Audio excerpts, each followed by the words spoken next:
Bonjour à toutes et à tous et bienvenue dans ce 8e épisode de notre série consacrée au journalisme sensible au genre, réalisé par l'Académie France Média Monde et CFI. Je suis Juliette Fievé de RFI France 24. Bonjour, je suis Namori Dosso de RFI.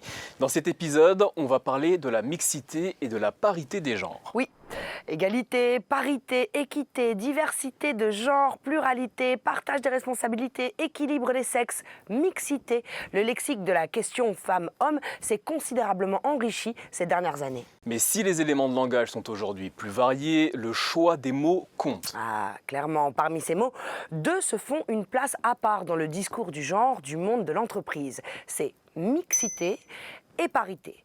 Comment faire la différence, Namori ? Eh bien, la parité signifie que chaque sexe est représenté dans l'institution à égalité.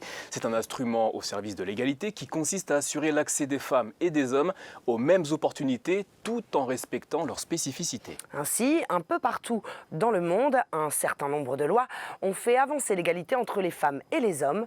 Par exemple, les femmes mariées peuvent disposer librement de leur salaire. Enfin, j'ai envie de vous dire, les femmes ont le droit de vote et peuvent être élues. Enfin, j'ai envie de vous dire, le principe de l'égalité de rémunération entre femmes et hommes existe.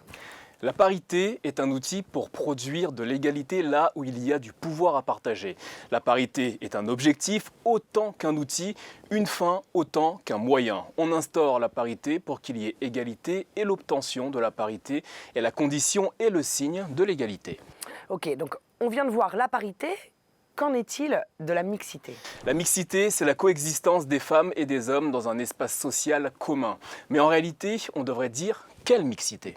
Il y a la mixité de coexistence, c'est la présence d'hommes et de femmes dans un même lieu de travail, mais occupés à des métiers, des fonctions spécifiques selon chacun des sexes. Il y a mixité aménagée, hommes et femmes occupent un même poste de travail sans être investis des tâches similaires. Des aménagements liés aux qualités supposées de l'un et l'autre sexe peuvent intervenir dans la définition des postes. Par exemple, le maniement de pièces lourdes attribuées la plupart du temps aux hommes ou à l'inverse, des manipulations soigneuses et délicates attribuées de préférence à des femmes.